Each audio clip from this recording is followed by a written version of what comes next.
आप देख रहे हैं आपकी आवाज। आज बात करेंगे, देश में कोरोना से सभी लोग परेशान हैं। सरकार पूरी कोशिश कर रही है, आम लोगों से घरों में रहने की अपील भी की जा रही है। स्थिति को देखते हुए लॉकडाउन को 3 मई तक बढ़ा दिया गया। लोगों से कहा जा रहा है कि आप अपने घर पर रहेंगे तो स्वस्थ और सुरक्षित रहेंगे, लेकिन अब लोगों के घरों में रहने से कुछ ऐसे मामले सामने आए जो हैरान करते हैं। घरों में रहने से कोरोना संक्रमण से जनता बच रही है, लेकिन घरेलू हिंसा के मामले बढ़ते जा रहे हैं और इन मामलों ने चिंता को बढ़ा दिया है। अब सवाल यह खड़ा होता है कि घर पर रहने से क्या मानसिक दबाव बढ़ रहा है या फिर लोग बाहर ना निकलने से डिप्रेशन में आ रहे हैं और इस वजह से डोमेस्टिक वायलेंस बढ़ गया है। चर्चा करेंगे इस मुद्दे पर, आप बने रहिए हमारे साथ।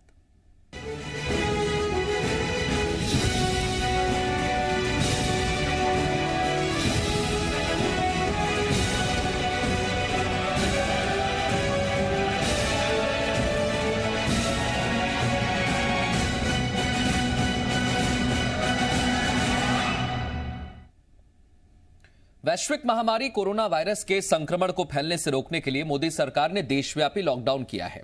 इसके चलते लोगों से अपील की जा रही है कि वो बेवजह घर से ना निकलें, लिहाजा लोग अपने परिवार के साथ घर पर समय गुजार रहे हैं। लेकिन कुछ महिलाओं और बच्चों के लिए लॉकडाउन ने संकट पैदा कर दिया है। दरअसल लॉकडाउन की वजह से घरेलू हिंसा के मामलों में इजाफा देखने को मिला। राष्ट्रीय महिला आयोग के मुताबिक मार्च में मध्य प्रदेश में 51 और अप्रैल में अब तक 14 मामले दर्ज किए गए, लेकिन ये वो आंकड़े हैं जो रजिस्टर्ड हैं। जानकारी के मुताबिक राज्य महिला आयोग में कुल 10,000 मामले पेंडिंग हैं और बोर्ड नहीं होने के चलते इन मामलों की सुनवाई भी नहीं हो रही है। कमलनाथ सरकार ने राज्य महिला आयोग के अध्यक्ष और सदस्यों की नियुक्ति की थी, लेकिन शिवराज सरकार बनते ही राज्य महिला आयोग का बोर्ड भंग कर दिया गया। अब बोर्ड का गठन होने पर ही मामलों का निपटारा हो सकेगा। वहीं एक परेशानी यह भी है कि लॉकडाउन के चलते महिला आयोग का दफ्तर भी बंद करना पड़ा। ईमेल और डाक से मिली शिकायतों की फाइल नहीं बन पाई है। हालांकि काउंसलर लगातार घरेलू मामलों को सुलझाने का काम कर रहे हैं।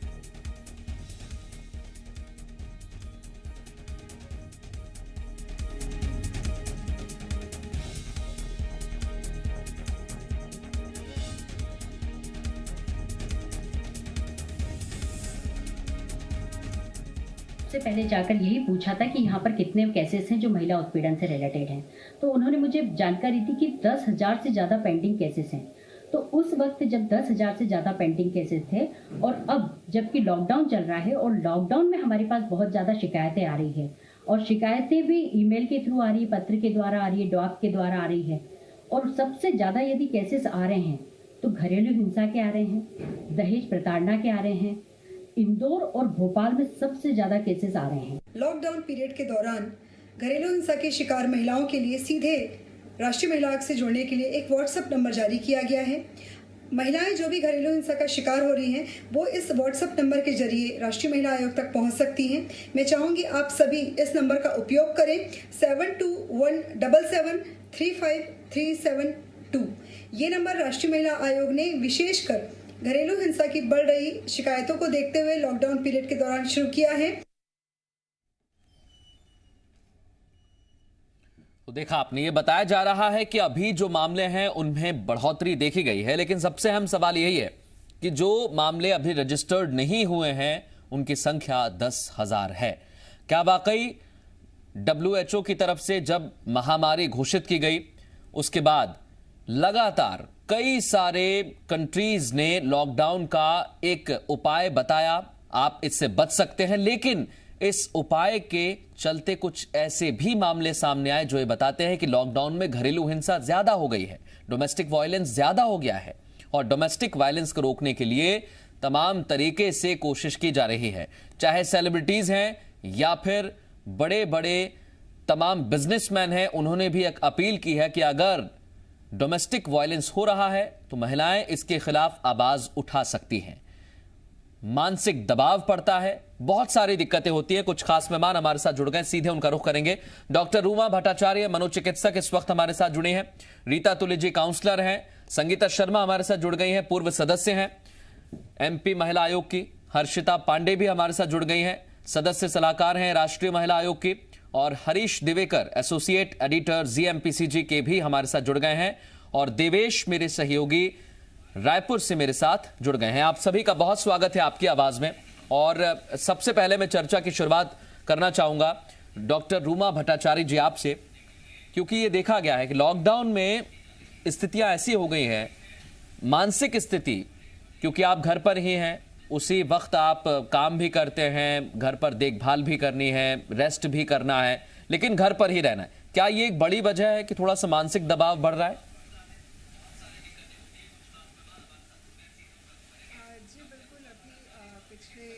एक महीने में इतने ज़्यादा कॉल्स आ रहे हैं जहाँ पे महिलाएं खासकर जो हैं वो बहुत ज़्यादा परेशान हैं। महिलाओं का ये कहना है कि कुछ तो जो वर्क फ्रॉम होम भी कर रही है महिलाएं, उनको घर में रह के काम भी करना है और घर के काम भी करना है, तो कहीं ना कहीं दायित्व बहुत बढ़ गया है, क्योंकि महिलाएं घर पे हैं और अगर नॉन वर्किंग भी है लेकिन हस्बैंड घर पे है, तो घर में जो है उन लोगों की फरमाइश इतनी ज़्यादा हो गई है काम की कि उनकी फरमाइश है खाने पीने की, उनकी फरमाइश है और तरह की, ये बहुत ज़्यादा दबाव महिलाओं पे पड़ रहा है। और जो डोमेस्टिक वायलेंस है वो न सिर्फ शारीरिक फिजिकल अब्यूज़, वर्बल अब्यूज़ भी इसमें बहुत ज़्यादा हो रहा है। मेरे पास पिछले 2 हफ्तों में खासकर बहुत ज़्यादा कॉल्स आई हैं जहाँ पे महिलाएं किसी ना किसी तरीके से इमोशनल और वर्बल अब्यूज़ की शिकार हुई हैं, खासकर क्योंकि उनके हस्बैंड्स या पार्टनर्स जो हैं घर पे हैं, तो उन्हें ये लगता है कि उनको बहुत ज़्यादा तवज्जो मिले, उनकी हर फरमाइश पूरी हो। और छोटे बच्चे भी हैं, अगर उनका दायित्व भी है घर पे, क्योंकि बच्चे हैं तो बच्चों को भी संतुष्ट रखना है, उनको भी खुश रखना है। तो कहीं ना कहीं ये लॉकडाउन में महिलाओं पे डोमेस्टिक रिस्पॉन्सिबिलिटीज़ बहुत ज़्यादा बढ़ गई हैं, और वो रिस्पॉन्सिबिलिटीज़ वो ले भी रही हैं लेकिन सबको संतुष्ट नहीं कर पा रही है, जिसके कारण उन्हें अब्यूज़ का सामना करना पड़ रहा है, हिंसा का सामना करना पड़ रहा है, चाहे वो वर्बल हिंसा हो चाहे वो फिजिकल हिंसा हो। और मैरिटल प्रॉब्लम्स, मैरिटल कॉन्फ्लिक्ट्स भी बहुत ज़्यादा बढ़ गई हैं। यहाँ पे अगर दोनों वर्किंग हैं और अब दोनों घर पे हैं, तो कहीं ये देखा जा रहा है कि पुरुष उतना ज़्यादा घर के कामों में हाथ नहीं बटा रहे हैं, जिसके कारण महिलाओं पे बोझ बढ़ गया है। और अगर उनसे कोई कमी रह जा रही है, कोई त्रुटि हो रही है, तो उसके कारण उन्हें जो है वर्बल अब्यूज़ का ज़्यादा सामना करना पड़ रहा है। कई केसेस में फिजिकल अब्यूज़ भी महिलाएं जो है कंप्लेन की हैं। बिल्कुल, ये कंप्लेन्स आ रही हैं, मैं और विस्तार से इस पर चर्चा करूंगा। हमारे 2 सहयोगी मेरे साथ जुड़े हुए हैं। मैं देवेश के पास आऊं, उससे पहले एसोसिएट एडिटर हरीश हमारे साथ जुड़े हुए हैं। हरीश, जो ये आंकड़े सामने आए हैं खासकर भोपाल और इंदौर से, इनकी संख्या बहुत ज्यादा है।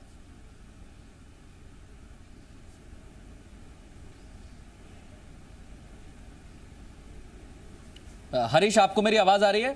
मृदुल, जो आंकड़े सामने आए हैं उसमें एक्चुअली में कहानी जी हाँ आ रही है मृदुल जी, बिल्कुल 9000 से ज़्यादा आंकड़े पेंडिंग थे। मतलब जब लता वानखड़े जी जो भाजपा के अंदर जो कार्यकाल में अंतिम रहा था, महिला आयोग की अध्यक्ष रही थी, तब उस समय 9000 से ज़्यादा आंकड़े पेंडिंग थे फाइलें, जिनका निराकरण नहीं हो पाया।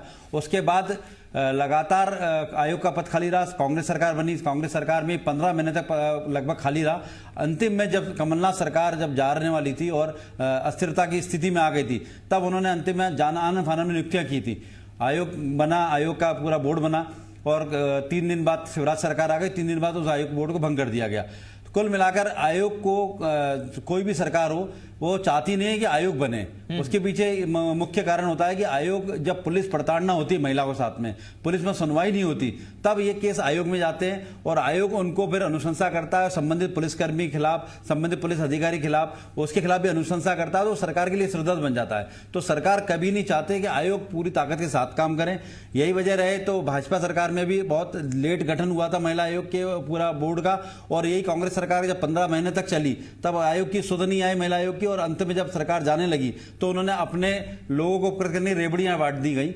लेकिन इसमें कहीं भी सरकारों का ये रुख सामने नहीं आया कि महिलाओं के प्रति उनके संरक्षण के लिए कोई चिंता भी दिखी हो। और यही वजह है कि 9,000 से ज़्यादा आंकड़ा जो है आज का नहीं है मृदुल, ये काफ़ी पुराना आंकड़ा है। और अभी तो लॉकडाउन में हिंसा बढ़ी है वो अलग बात है, पर वो अगर पुरानी भी बात देखें तो महिलाओं को संरक्षण के लिए सरकारें गंभीर नहीं है मृदुल। बिल्कुल, मैं इसी पर एक सवाल करना चाहूंगा। हर्षिता पांडे जी हमारे साथ जुड़े हुई हैं, जो सदस्य सलाहकार हैं। हर्षिता जी, क्या वाकई ऐसी स्थितियां होती हैं आयोग को पूरी तरीके से पावर नहीं दी जाती है? तो मामले देखिए, आप 9,000 से ज्यादा अब तक पेंडिंग पड़े हुए हैं। देखिए मृदुल जी, पहले तो हमको ये समझना होगा कि जो हरीश जी ने कही, मैं बिल्कुल इस चीज से सहमत हूँ कि महिला आयोगों में खासकर राज्यों में जो है वो बहुत ज्यादा नियुक्तियां डिले करना जो है वो कहीं ना कहीं एक संवेदन जो हीनता है।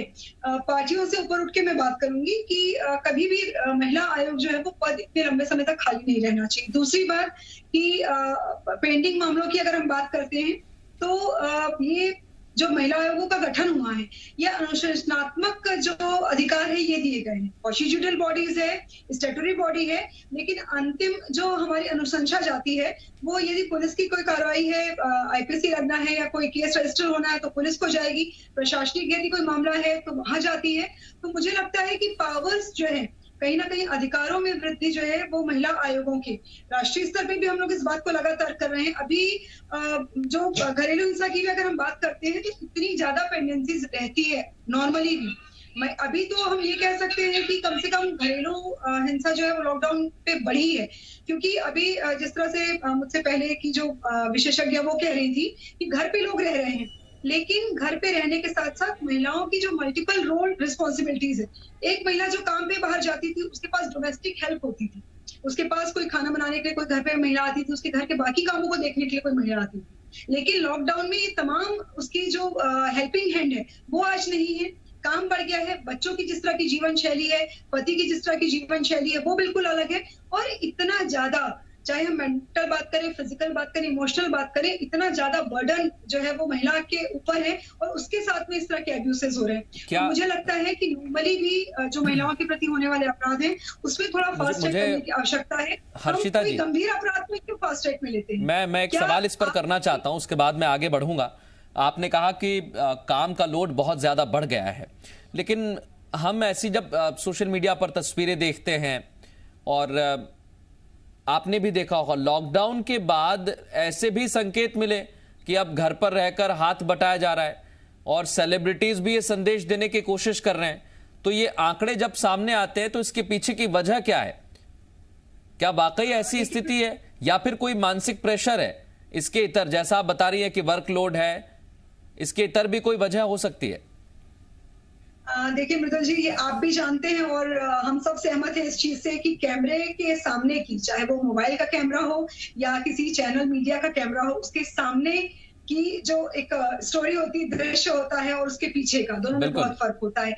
हालांकि इस चीज से भी मैं सहमत हूँ कि अब की जो पीढ़ी, युवा पीढ़ी है, वो निश्चित ही अपने घरों में अपने जो लाइफ पार्टनर है या बाकी लोग उनको सहयोग कर रहे हैं, इसमें कोई दो राय नहीं है। लेकिन हमको ये समझना पड़ेगा कि एक पुरुष जो सुबह पहले 8 बजे 9 बजे काम पे निकल जाता था, उसकी एनर्जी के आउटलेट्स रहते थे अलग अलग तरह के।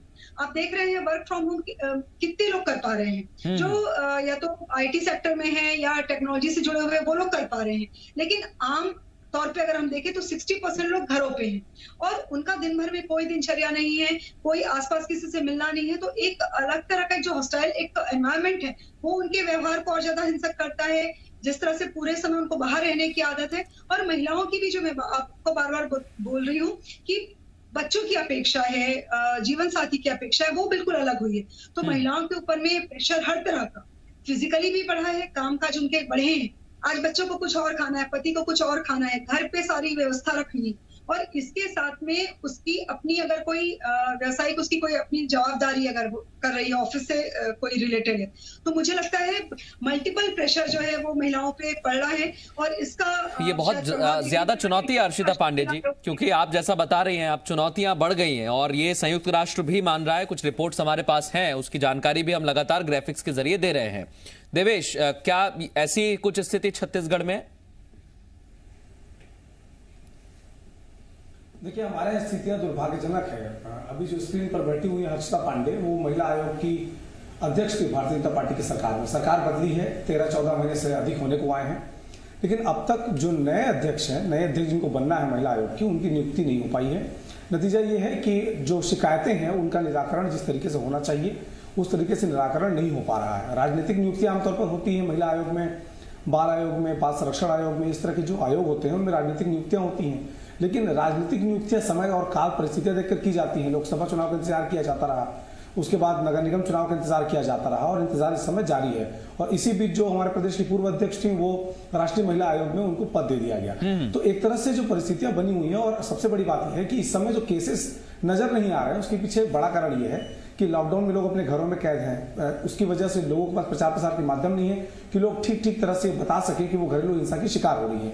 प्रदेश में शराब की दुकानें बंद हैं, इसकी वजह से आप एक पल को ये सोचकर खुश हो सकते हैं कि शराब अगर पुरुष नहीं पी रहा है तो घर में घरेलू हिंसा कम होगी, जो खासतौर पर श्रमिक तबका है। लेकिन उसका दूसरा पहलू यह भी है कि अगर कोई आदमी किसी चीज का आदी है और वो उसको न मिल रहा हो, ऐसी परिस्थिति में उसके भीतर का चिड़चिड़ापन जो है वो और बढ़ जाता है। तो जाहिर तौर पर जब लोग घरों में बैठे हैं तो घर के भीतर की परिस्थितियां क्या हैं, ये जब बिल्कुल देवेश, और इस पर मैं आपके पास लौटूं उससे पहले एक सवाल करना चाह रहा हूं रीता तुली जी से।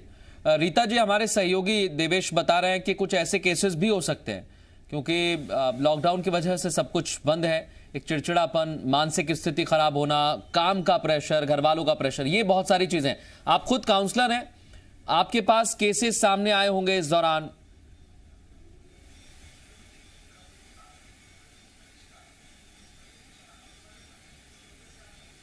रीता जी, आप सुन पा रही हैं?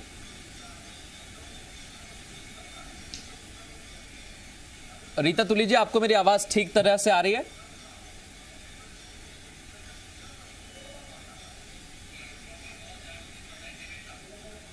एक बार कोशिश करेंगे रीता जी से संपर्क करने की। मैं रूमा भट्टाचार्य जी आपके पास आ रहा हूं, एक बार फिर कोशिश करेंगे रीता जी से संपर्क करने की। रूमा जी, जैसा हमारे सहयोगी बता रहे हैं, हो सकता है कि तमाम तरीके के कारण हैं, लेकिन अभी जो स्थितियां हैं वो ये बताती हैं कि लॉकडाउन एक बड़ी वजह। अगर घर के अंदर इतनी दिक्कतें हैं, ये कैसे पॉसिबल हो सकता है, कैसे ये ठीक होंगी? जी, इसके लिए बहुत मैच्योर आउटलुक होना चाहिए। ऐसा नहीं है कि हर घर में ऐसा हो रहा है। बहुत जगह उसका पॉजिटिव पहलू भी है जहाँ पुरुष आगे आके नया स्किल सीख रहे हैं, कुकिंग में इंटरेस्ट ले रहे हैं, या घर के छोटे मोटे कामों में मदद कर रहे हैं, बच्चों को हैंडल कर रहे हैं, बच्चों को स्टोरी टेलिंग या बच्चों के साथ टाइम स्पेंड कर रहे हैं, ये भी है। लेकिन निश्चित रूप से डोमेस्टिक वायलेंस के केसेस बढ़े हैं, और इसका जो आपने भी कहा वो मैं भी कहना चाह रही हूँ कि पब्लिक फिगर्स जो है, सेलिब्रिटीज़ जो है, वो दिखा रहे हैं लगातार अपने वीडियोस में कि साथ में वो समय बिता रहे हैं, साथ में काम कर रहे हैं, साथ में वर्कआउट कर रहे हैं, साथ में बर्तन धो रहे हैं, साथ में कुकिंग कर रहे हैं। तो ये बहुत ज़्यादा ज़रूरी है। अगर भारत में चक्कर ये है कि क्योंकि पुरुष प्रधान समाज है और ये माना जाता है कि घर के काम, रसोई के काम ये सिर्फ महिला की ही जिम्मेदारी है। क्या पुरुष खाना नहीं खाता? क्या पुरुष कपड़े नहीं पहनता? तो कपड़े धोना, घर की सफाई करना, और जैसे अभी बात हो ही रही है क्योंकि हाउसमेट्स बंद है, काम के लोग बंद है, तो घर में बच्चे भी मौजूद है, जहाँ पे जॉइंट फैमिली है वहाँ इन लॉज भी मौजूद हैं। तो काम का प्रेशर निश्चित रूप से महिलाओं के ऊपर बहुत ज़्यादा बढ़ गया है। इसमें पुरुष को कहीं ना कहीं आगे आके अपनी जो इक्वालिटी है वो अपनी ड्यूटीज़ में भी उनको दिखानी है। उनको एक अच्छा रोल मॉडल बनना है अपने बच्चों के सामने, खासकर उनके अगर लड़के हैं उनके सामने उन्हें रोल मॉडल बनना है कि घर के काम का दायित्व जो है वो सबका है। लड़कों को भी हमें सिखाना है कि वो किचन में जाके काम करें। मैं जैसे मेरे पास रोज एक फोन कॉल डोमेस्टिक वायलेंस का आता ही है और अक्सर वो महिलाएं ही फोन करती हैं, तो मैं उनको यही कहती हूँ कि आप जो है सुबह से उठ के ही सबको काम डेलीगेट करिए, सबको छोटे छोटे काम एलोकेट करिए और उसी तरीके से जो है वर्क डिस्ट्रीब्यूट होगा और जब काम सब मिलके करेंगे तो काम जल्दी खत्म होगा और लोग रिलैक्स भी रहेंगे। ये बहुत इंपॉर्टेंट चीजें हैं, मेनली जो मुझे बहुत छोटी छोटी चीजें हैं और यही बड़े कारण बनती है रूमा जी। यही छोटी छोटी चीजें अगर नहीं होती हैं तो ये बड़े झगड़े में तब्दील हो जाती है। लेकिन वायलेंस यहां पर सबसे बड़ा जो अभी तक हथियार बनकर सामने आया है। यहां वायलेंस को ही हम रोकने के लिए चर्चा कर रहे हैं। एक छोटा सा ब्रेक लेंगे, उसके बाद भी इस पर सवाल जवाब करेंगे कि आखिर क्यों ये डोमेस्टिक वायलेंस किया जा रहा है।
और आज एक नया संक्रमण कोरोना के अलावा निकलकर सामने आया है। कुछ आंकड़े सामने आए जो ये बताते हैं कि घरेलू हिंसा के आंकड़े लॉकडाउन में बढ़ गए हैं। हमारे साथ खास मेहमान लगातार बने हुए हैं। रीता तुली जी, ब्रेक से पहले आपसे बात नहीं हो पाई थी, आप काउंसलर हैं, आपके पास बहुत केसेस आते होंगे। किस तरह के केसेस इस दौरान आ रहे हैं? क्या वाकई इनकी संख्या बढ़ गई है?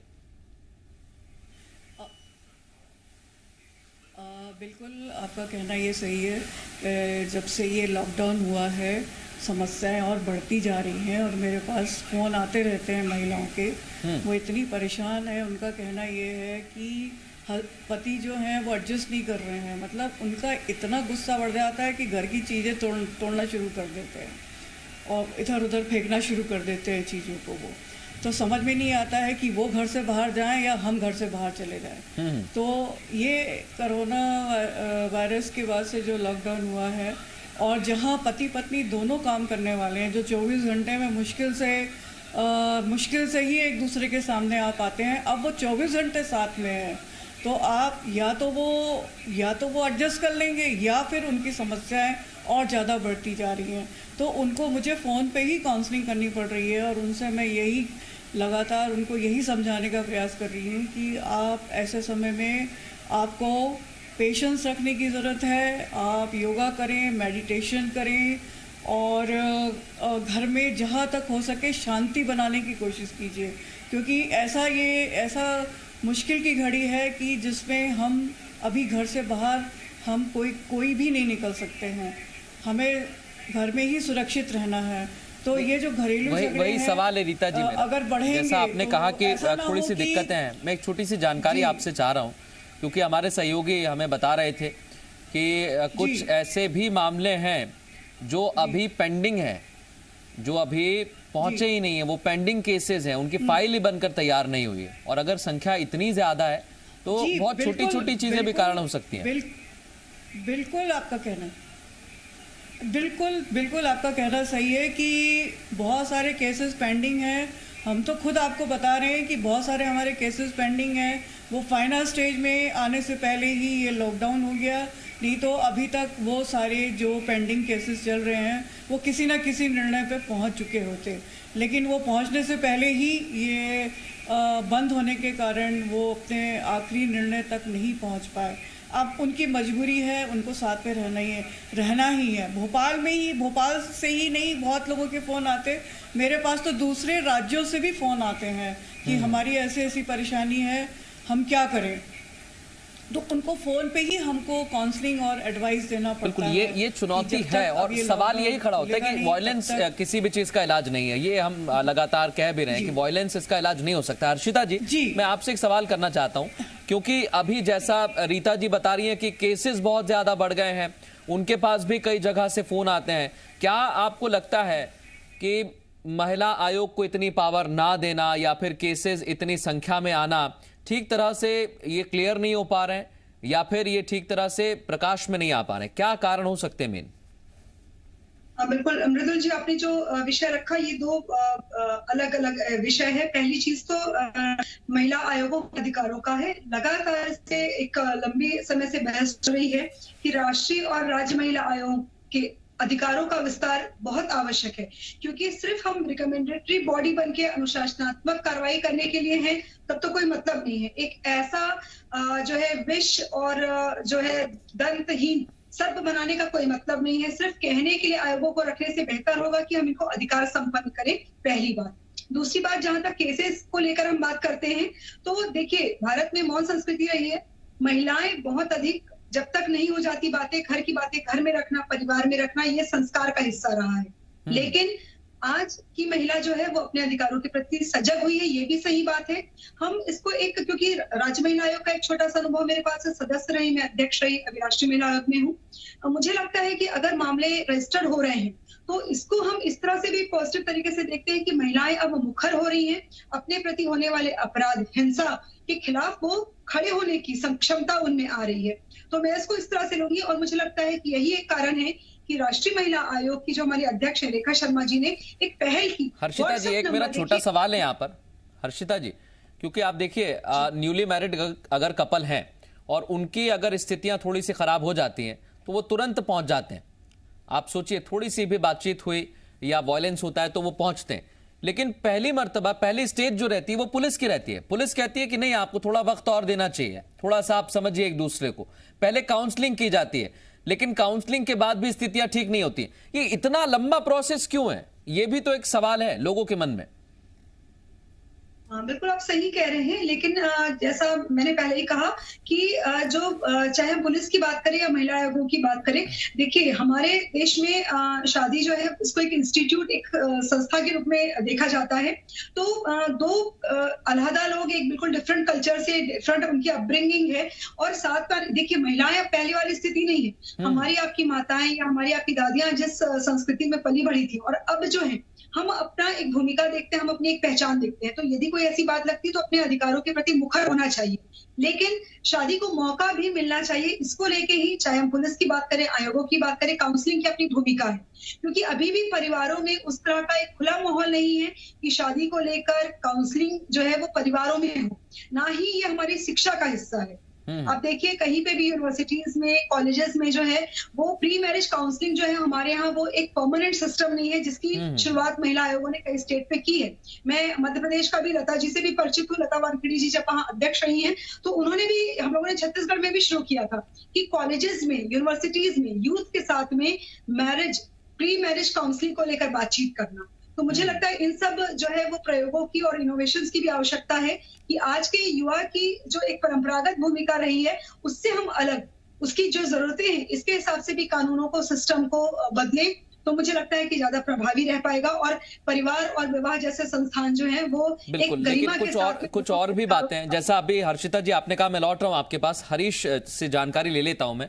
हरीश, क्योंकि जैसा हर्षिता जी बता रही हैं कि शुरुआत में भी ऐसे केसेस आ जाते हैं, लेकिन उसके बाद भी प्रोसेस है, अधिकार हैं, लेकिन इसके इतर जब लॉकडाउन की हम बात करते हैं और उस दौरान इतने केसेस का बढ़ना, वायलेंस तो कहीं से भी औचित्य नहीं है इस चीज का, हम इसे जस्टिफाई नहीं कर सकते हैं, लेकिन क्या छोटी छोटी बातों को लेकर केसेस बहुत ज्यादा बड़े हैं इसलिए इनमें दिक्कत आ रही है? जो प्रशासन है वहां का स्थानीय, जहां से केसेस ज्यादा आए हैं, उसको लेकर कुछ जानकारी है हरीश?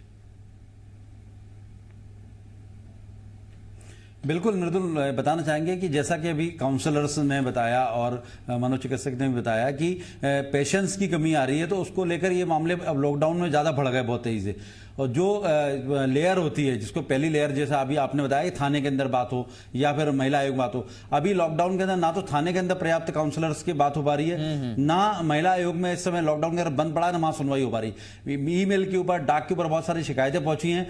जो काउंसलर रीता सुलीका जी की बात है, जैसे जो जानते हैं उन्हें डायरेक्ट फोन लगा रहे हैं, या रूमा भट्टाचार्य जी की बात है तो वो उन्हें संपर्क कर रहे हैं। जो लेकिन कई ऐसे महिलाएं हैं जो पीड़ित हैं, प्रताड़ित हैं, उनके पास पता ही नहीं, काउंसलर्स का नंबर नहीं है, ना वो जानती हैं। तो ऐसे में महिला आयोग का या पुलिस थाने में जो काउंसलिंग का सेंटर है वहां जाती हैं, लेकिन वहां पर महिला आयोग तो बंद है, वहां तो कुछ नहीं, मेल से आ रहा है। और काउंसलर सेंटर में कोरोना के चलते वहां भी कोई नहीं है। तो महिलाओं का प्रताड़ना लॉकडाउन में बढ़ गई है, लेकिन उनको न्याय नहीं मिल पा रहा। मृदुल, ये भी एक बहुत बड़ी बात है। वो जाए तो आखिर जाए कहाँ अपनी बात रखें? कैसे न्याय? तो जब उनका आयोग बनेगा, बोर्ड बनेगा, जब आयोग की सुनवाई होगी या महिला थानों के अंदर काउंसलर्स बनेंगे तब जाके होगा, लेकिन तब तो उनकी प्रताड़ना का होगा क्या? ये अपने आप में एक बड़ा सवाल खड़ा हुआ है। मृदुल, मैं रूमा जी के पास लौट रहा हूं। देवेश, मैं आपके पास भी आ रहा हूं, क्या वहां पर भी ऐसी स्थिति है? और सबसे खास बात आपने बताया कि वहां अभी जिस तरह शराब पर बिल्कुल बैन लगा दिया गया है, और कुछ ऐसे भी केसेस सामने आ रहे हैं क्या देवेश? देखिए मृदुल, छत्तीसगढ़ के जो स्थितियां हैं परिवार को लेकर, उससे तीन भागों में अगर आप देखें तो एक वर्ग वो है जो श्रमिक वर्ग है, जो बीपीएल की श्रेणी में आता है। उन परिवारों में हिंसा होती है, हिंसा मोहल्ले के चौक पे उसका समाधान भी हो जाता है, और बहुत कम मामले होते हैं जो महिला आयोग तक पहुंच पाते हैं। दूसरा मिडिल क्लास फैमिलीज हैं, जो नई शादियां हो रही हैं, जो पढ़े लिखे लोग हैं, जो अपने अधिकारों के बारे में जानते हैं, जिनको पहले के महिला आयोग ने इस बात के बारे में बताया है कि कौन कौन सी चीजें घरेलू हिंसा के दायरे में आती हैं, जो मुंह से दी हुई गालियां होती हैं, जो ओरल एब्यूज है, इस तरह की चीजें जो होती हैं, ये भी घरेलू हिंसा के दायरे में आती हैं। तो जो लोग ठीक ठीक जागरूक हैं वो तो महिला आयोग तक पहुंचते हैं। बाकी जो महिलाएं हैं जिनको इसके बारे में जानकारी नहीं है, वो इसे अपनी नीति मानकर घर में चुप बैठ जाती हैं। और इन सब के बीच छत्तीसगढ़ का एक हिस्सा ऐसा भी है, बस्तर जिसे हम कहते हैं, वहां पर मातृसत्तात्मक समाज है, जहां पर महिलाएं ही परिवार की मुखिया है, सब कुछ महिलाओं को करना होता है, श्रम से लेकर के परिवार का प्रबंधन तक सब कुछ महिलाओं के हाथ में है। तो ऐसी स्थिति में उन इलाकों में इस तरह की शिकायतें नहीं होती हैं। वो इलाके भले ही पढ़ाई लिखाई के लिहाज से थोड़े पिछड़े हो सकते हैं, लेकिन सामाजिक ताने बाने के लिहाज से जो शहरी सभ्यता है, शहरी जो कल्चर है, उसकी तुलना में बस्तर की महिलाएं काफी आगे हैं। वो यही वजह है कि जब वैश्विक स्तर पर सर्वे होता है तब यह बात सामने आती है कि सर्वाधिक कामकाजी और मेहनती महिलाएं जो राज्य के हिसाब से छत्तीसगढ़ में होती हैं, और छत्तीसगढ़ की महिलाएं काफी अच्छा स्थान उसमें रखती हैं।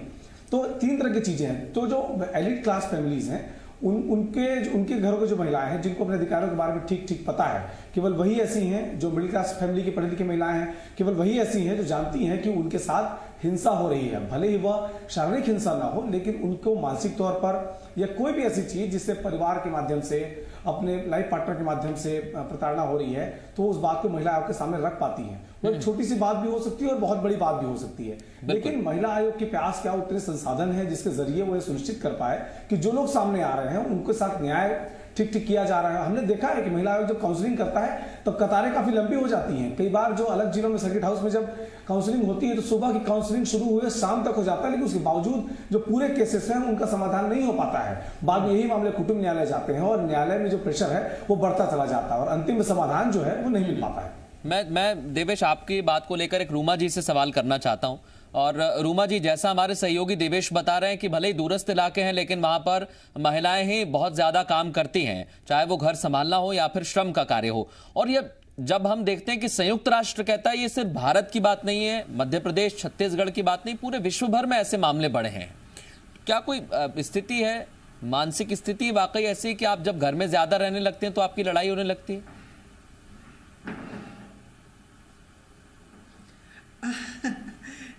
जी, मतलब टू मच इंटीमेसी भी जो है वो नेगेटिव हो सकता है। मतलब हर इंसान का एक पर्सनल स्पेस होता है और उस पर्सनल स्पेस की रिस्पेक्ट होना बहुत ज़रूरी है, तभी कोई रिलेशनशिप जो है, चाहे कोई भी रिलेशनशिप हो, अभी तो अपन खासकर कपल्स की मतलब हस्बैंड वाइफ के रिलेशनशिप की बात कर रहे हैं, लेकिन वैसे भी पर्सनल स्पेस की रिस्पेक्ट होना बहुत ज़रूरी है। और जब ये पर्सनल स्पेस कम होता जाता है तो फिर वहाँ पे कॉन्फ्लिक्ट के चांसेस बढ़ने लगते हैं। ये तो बिल्कुल सच बात है। अभी जो अपन बात कर रहे हैं कि कोविड-19 लॉकडाउन के कारण जो केसेस आ रहे हैं, जैसे मैं बता रही थी कि रोज मेरे पास हर दिन वैसे भी डोमेस्टिक वायलेंस के केसेस आते हैं, और ये तो बिल्कुल सच है कि बहुत कम परसेंटेज लोग, महिलाएं जो हैं वो ये बात शेयर कर पाती हैं कहीं बाहर, चाहे साइकाइट्रिस्ट से हो, काउंसलर से हो, पुलिस के पास जाना हो, महिला आयोग के पास जाना हो। ये तो बहुत ही मिनिमल एक परसेंटेज बाहर आते हैं जो अपनी दुख को, अपनी परेशानी को शेयर कर पा रहे हैं। तो सबसे ज़रूरी मैं ये कहना चाहूँगी कि रिलेशनशिप काउंसलिंग ये वाकई में शादी के बहुत पहले से ही शुरू होनी चाहिए, जहाँ पे लड़के लड़की, स्त्री पुरुष को ये समझ में आना चाहिए कि मैरिज जो है वो एक कंपेनियनशिप है, मैरिज जो है एक रिस्पॉन्सिबिलिटी है, एक शेयर्ड रिस्पॉन्सिबिलिटी है। ये जब तक लोगों के बीच में ये बात नहीं जाएगी, नहीं पहुंचेगी, तब तक जो है रिलेशनशिप्स में कॉन्फ्लिक्ट्स आएंगे ही। और लॉकडाउन में इसलिए परेशानी बढ़ रही है क्योंकि जहां मैंने कहा कि बच्चे भी घर पे हैं, जो बच्चे स्कूल जाते थे, कॉलेज जाते थे, वो भी घर पे हैं, कामकाजी चाहे पार्टनर्स हो वो भी घर पे हैं, और एक्सपेक्ट ये किया जाता है कि जो घर की फीमेल है वही सब काम करे, वो खाना बनाए, और क्योंकि घर पे हैं और कुछ करने का नहीं है, तो जो कॉमन एक चीज़ डिनोमिनेशन मुझे जो बहुत ज़्यादा देखने को मिला है वो ये कि घर पे रह के लोगों को अब खाने की इच्छा ज़्यादा हो रही है अनफॉर्चुनेटली। ये तो बिल्कुल ठीक कह रही हैं आप, लेकिन मैं रूमा जी इससे बिल्कुल सहमत हूँ कि जब आप घर पर रहते हैं और पर्सनल स्पेस जब तक नहीं दिया जाता तो थोड़ी सी चिड़चिड़ाहट आपके मन में भी आती है, और यही चिड़चिड़ाहट जो है, छोटी सी बात बड़े में कब तब्दील हो जाती है पता नहीं चलता है। रीता जी के पास बहुत सारे केसेस आते होंगे। रीता जी, हमारे सहयोगी देवेश हमें बता रहे हैं, हरीश हमें बता रहे हैं, कुछ थानों तक तो केसेस पहुंच नहीं पाते हैं, वो वहीं सॉल्व हो जाते हैं, लेकिन जो केसेस पहुंचते हैं उन्हें जानकारी भी होना चाहिए। आप खुद एक काउंसलर हैं, जैसा मैंने कहा शुरू में कि बहुत सारे केसेस ऐसे हैं जो आते हैं लेकिन उनसे कहा जाता है कि आप थोड़ा सा वक्त बिताइए, उनको वक्त दिया जाता है, उसमें स्थितियां और खराब हो जाती हैं। जी नहीं, थोड़ा समय इसलिए दिया जाता है कि कई बार परिस्थितियां सुधर भी जाती हैं। क्या होता है आजकल, देखिए सब लोग अभी तक लॉकडाउन से पहले सब लोग इतने बिजी रहते थे कि उनमें कम्युनिकेशन ही नहीं होता था, शेयरिंग ही नहीं होती थी। अब तो उनके पास शेयरिंग करने का भी समय है, अपनी कमियों को भी समझने का समय है, अपनी जो गलतियां हैं वो भी समझने के लिए टाइम है उनके पास में। तो मुझे तो ऐसा लगता है कि ये लॉकडाउन से या तो मामले अपने आप ही सुधर जाएंगे या फिर बहुत ज़्यादा एक्सट्रीम पे चले जाएंगे। लेकिन और लॉकडाउन खुलने के बाद में फिर एक बाढ़ सी आएगी जिसको कि फिर संभालना मुश्किल हो जाएगा फिर। बिल्कुल रीता जी, लेकिन अभी अगर आप क्योंकि आप काउंसलर हैं और हम चर्चा तो कर ही रहे हैं, डिबेट तो कर ही रहे हैं इस मसले पर, लेकिन कुछ ऐसे केसेस भी होंगे जो इस समय हमें सुन रहे होंगे, और उनके लिए आप क्या कहना चाहेंगे, चाहे वो न्यूली मैरिड कपल हो या फिर उन्हें अगर कुछ साल हो गए या फिर कुछ अनबन चल रही है, आप खुद यहाँ से काउंसलर के रूप में क्या कहना चाहेंगे? जी, मैं उनको बस यही कहना चाहती हूँ जो न्यूली मैरिड हैं कि उन्होंने अभी उनका जीवन अभी शुरू हुआ है और उनके सामने ये एक बहुत बड़ी चुनौती आई है जो कोरोना वायरस की, और लॉकडाउन हुआ है। तो मैं तो चाहती हूँ कि जो न्यूली मैरिड्स हैं इस चीज़ को समझें और आपस में एक अंडरस्टैंडिंग और प्रेम भाव के साथ में साथ रहें, और जिनकी शादी को कुछ ज़्यादा समय हो गया है वो लोग भी अपनी गलतियों को सुधार के अपनी जो बची हुई ज़िंदगी है उसको बहुत प्यार से बिताएं।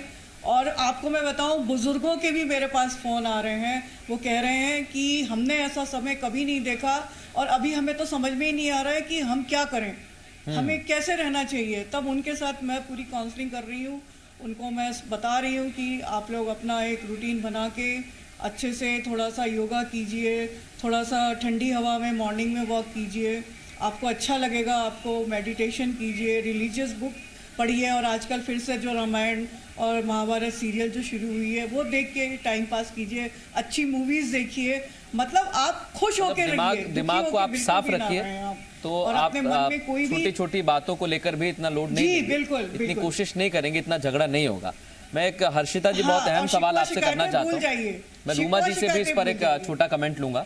हर्षिता जी, लेकिन पहले आपसे लेना चाहूंगा क्योंकि जो अभी तक हमने देखे हैं डाइवोर्स के तरफ ये आंकड़े चले जाते हैं, जो घरेलू हिंसा के आंकड़े हैं वो खत्म होते हैं डाइवोर्स पर जाकर, लेकिन हमारी सोसाइटी में अभी इसको एक अलग नजरिए से देखा जाता है, और ये एक बड़ा कारण है। जो महिलाएं हैं, जो लड़कियां हैं, जो शादी के बाद थोड़ी सी भी परेशानी में होती हैं, जैसा आपने कहा था कि घर की बात घर में रहे, ऐसा सोचती हैं और वो अपने जज्बात जो है वो बताती ही नहीं है किसी को।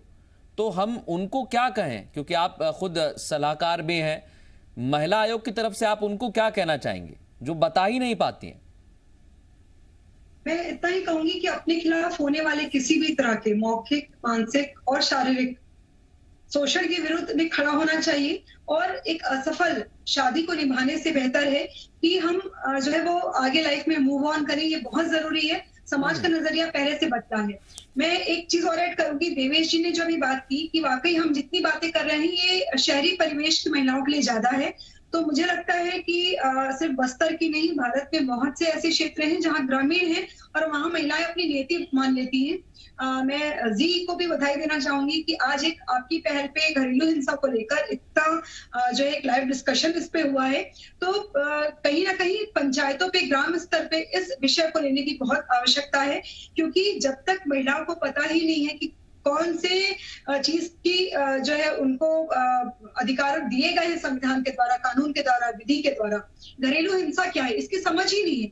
आपको जान के आश्चर्य होगा कि हम लोगों ने महिला चौपाल कार्यक्रम शुरू किया था, तब हम लोगों ने बोड़ी हल्दी में जो है वो बस्तर के लिए कार्यक्रम बनाया। महिलाओं को पता ही नहीं है कि घरेलू हिंसा के खिलाफ उनका उनके पास अधिकार दिया गया है। तो मैं जी को पुनः बधाई देना चाहूंगी और चाहूंगी कि ये सिर्फ एक लाइव डिस्कशन तक ना रहे, बल्कि इसकी आगे तक हम ग्राम पंचायतों तक, गांव-गांव तक पहुंच के जो है वो घरेलू हिंसा के खिलाफ एक वातावरण, एक पूरा माहौल खड़ा करने में और महिलाओं के साथ एकजुटता से खड़े होने में अपनी भूमिका देखे तो ज्यादा सार्थक आज का ये पूरा चर्चा जो है वो। बिल्कुल, कोशिश हमारी भी यही है, इसलिए हम लगातार बता भी रहे हैं और ये समझाने की कोशिश भी है। जैसा आपने भी कहा कि असफल से अच्छा है कि सफलता की ओर बढ़े, भले ही समाज में उसे किसी तरह का दायरा दिया गया हो, लेकिन आप अगर अपने स्तर पर सोचेंगे, आप खुश रहिए। कम से कम इतना ही हम कहना चाहेंगे रूमा जी, क्योंकि आप मनोचिकित्सक हैं। उसके बाद मैं आखिरी कमेंट लूंगा, हमारे दोनों सहयोगी हमारे साथ हैं। रूमा जी, आप खुद मनोचिकित्सक हैं और मेरा सवाल वही है जो मैंने हर्षिता जी से कहा।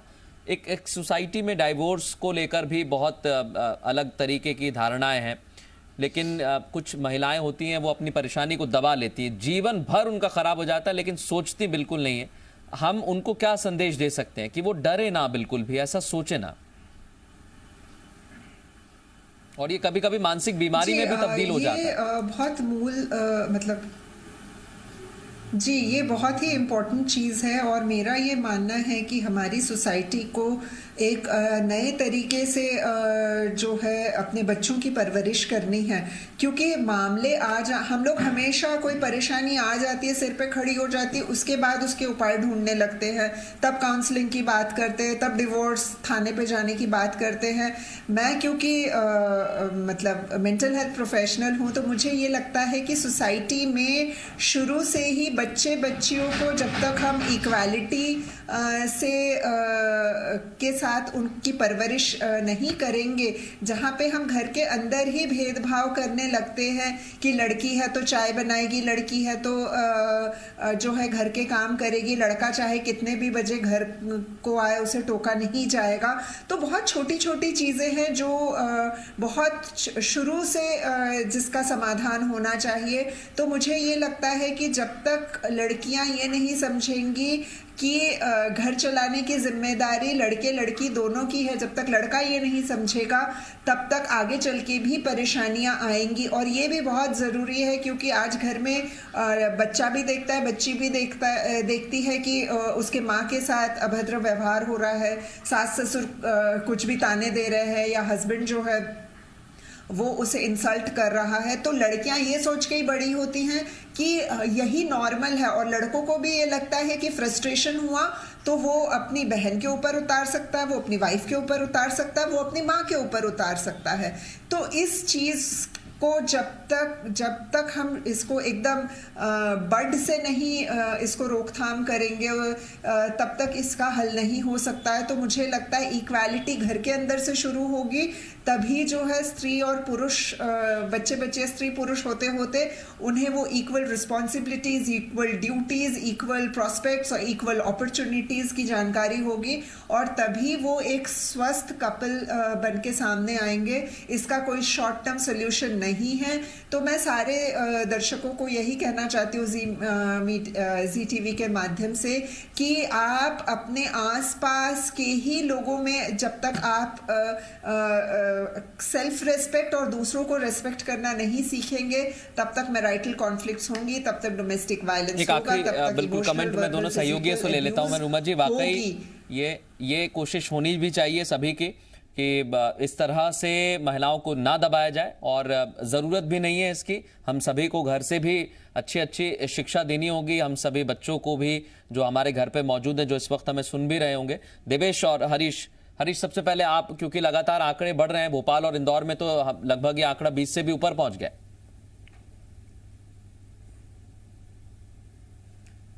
नहीं मृदुल, मैं बार बार फिर दोहराना चाहूंगा कि महिला सरकारों को, महिला आयोग को सशक्त बनाना होगा। जैसा हर्षिता जी ने अभी कहा, उनको अधिकार देना होंगे। अभी जो महिला आयोग के पास शिकायतें आती हैं और उनके अनुशंसाएं करते हैं, उनकी कोई सुनवाई नहीं होती। ऐसे में शोषित पीड़ित महिलाएं जो हैं वो शिकायत करने के बाद निराश हो जाती हैं। जहां अभी डॉक्टर रूमा बात कर रही थी कि बराबरी का अधिकार और जागरूक करना होगा, लेकिन जागरूक होकर जाएंगी कहाँ महिलाएं? या तो न्यायालय में जाएंगी या फिर यहाँ बीच का एक रास्ता जो है काउंसलिंग का या महिला आयोग का, अगर वो सशक्त होता है तो कम से कम उनको न्याय मिल पाएगा। अभी न्याय मिलने की श्रेणी, वो जो लेवल है वो पूरा सशक्त नहीं है, और उसे सशक्त करना होगा। और राष्ट्रीय महिला आयोग की बात करें, राज्य महिला आयोग की बात करें, ये सब अनुशंसाएं करती हैं, सरकार इनके लिए बाध्य नहीं है मानने न मानने के लिए, और उसी का फायदा उठाते हैं कि जो महिलाएं हैं उनको। मैं देवेश आपके पास आऊं, हर्षिता जी से एक चीज कहना चाहता हूं मैं। हर्षिता जी, हम ये चाहते हैं कि डिस्ट्रिक्ट लेवल पे भी ये काउंसलिंग की प्रोसेस शुरू की जाए, ताकि लोगों को ये पता चले कि महिला आयोग करता क्या है। कई जगह जैसे जानकारी नहीं है, तो छोटे लेवल पे भी उसकी कोई कोशिश शुरू की जाए, कुछ सेमिनार कंडक्ट किए जाए। बिल्कुल मृदुल जी, मैं आपके माध्यम से बताना चाहूंगी कि जी छत्तीसगढ़ मध्य प्रदेश के सभी दर्शकों को कि जिस तरह से बाल आयोग के या अधिकारों के लिए जिला स्तर पे कमिटीज बनी हुई हैं, इसको लेकर छत्तीसगढ़ में हम लोगों ने जो है वो महिला जो कल्याण परिषद, इसका प्रपोजल जो है वो स्टेट गवर्नमेंट के पास में ऑलरेडी कार्यकाल में जो है मैंने दिया हुआ था। और अगर ये बन जाता है तो हमारे आज 27 और 28 जो जिले हो गए हैं और मध्य प्रदेश में भी जो जिले रहेंगे, अगर हम जिले स्तर पे महिला कल्याण परिषद का गठन करते हैं और हर विकास खंड में यहाँ से कुछ सदस्यों को लेकर, तो मुझे लगता है ज्यादा प्रभावी होगा, क्योंकि सिर्फ राजधानियों पे बैठ के बात करने से निश्चित ही महिलाओं की समस्याओं का समाधान नहीं होने वाला है। बिल्कुल भी नहीं होगा। बिल्कुल सही, बिल्कुल, वक्त की थोड़ी सी कमी है देवेश, आपके पास नहीं आ पाऊंगा। रीता जी, रूमा जी और हर्षिता जी, बहुत शुक्रिया हम सभी से बात करने के लिए। आपने यहीं से लोगों को समझाने की भी कोशिश की है, रीता जी हो, डॉक्टर रूमा जी हो। जाते जाते सिर्फ यही बात मैं आप सभी से कहना चाहूंगा कि महिलाएं जो हैं उन्हें किसी भी शक्ति की जरूरत नहीं है, क्योंकि वो खुद एक शक्ति है, उन्हें पहचानने की जरूरत है। और हम भी यही कह रहे हैं कि डोमेस्टिक वायलेंस नहीं होना चाहिए, इसकी हमारे समाज में कोई जगह नहीं है। एक छोटा सा ब्रेक ले रहे हैं, ब्रेक के बाद कुछ और खबरें।